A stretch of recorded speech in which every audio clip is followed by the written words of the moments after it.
Best Friends by Jocelyn Stevenson. Pictures by Sue Venning.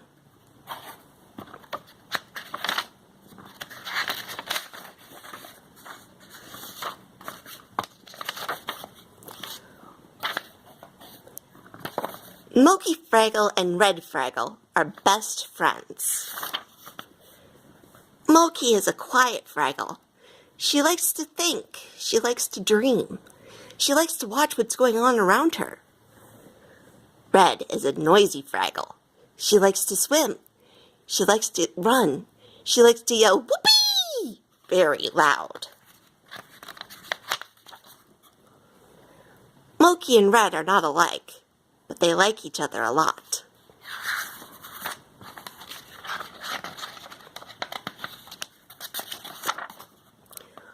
One day, in the middle of painting an important picture of Red, Moki's paintbrush fell apart. That meant only one thing. Moki had to make a trip to the brush plant cave, deep inside Fraggle Rock.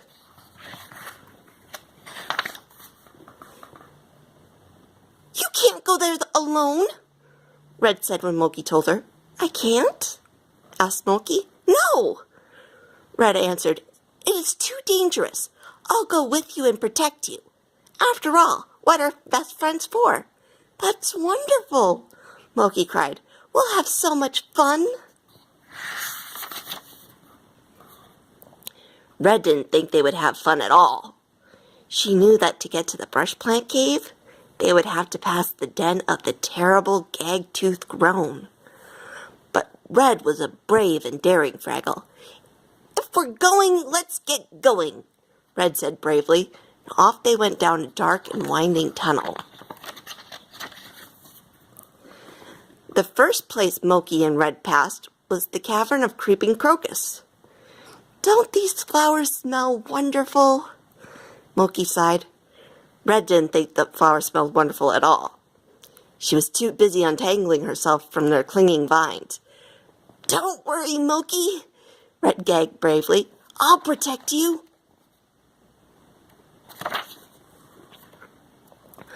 "Ooh, look! Isn't that spider fly beautiful?" Moki cried, leaping over the great gorge. Red didn't think the spider fly was beautiful at all. She was too busy thinking how deep the great gorge was. "Don't worry, Moki," Red gasped bravely. "I'll protect you." "I don't know why no one likes to come here," Moki said as they tiptoed through the falling rock zone. "It's such an interesting place." Red didn't think it was interesting at all. She was too busy digging herself out of a pile of rocks.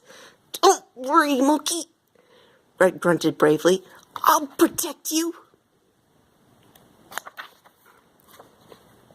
Red and Moki were getting awfully close to the den of the horrible, terrible, awful, bad, disgusting, gag-toothed groan.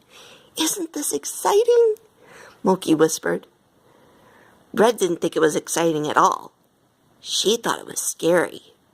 Even brave Fraggles like Red get scared sometimes. "Don't worry, Moki," Red said bravely. "I'll protect you."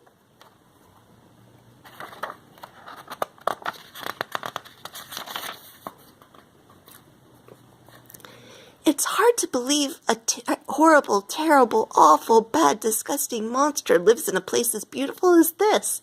Isn't it, Red? Moki skipped past the dark den of the gag-toothed groan. "Groan!" groaned the groan. Red didn't think it was hard to believe at all. "Don't worry, Moki," Red gulped bravely.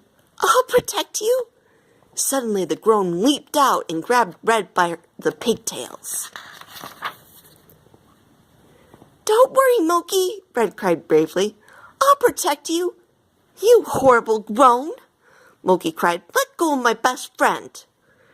And Moki bopped the groan on the nose.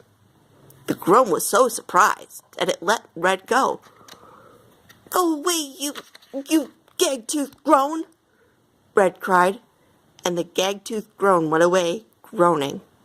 "Poor little groan," said Moki. Red didn't think it was poor at all. "Good thing I was here to protect you, Moki," Red said bravely. Red and Mowgli finally reached the brush plant cave. What an inspiring journey, sighed Mowgli. Red didn't think it had been an inspiring journey at all. I'm glad I was there to protect you, Red said bravely.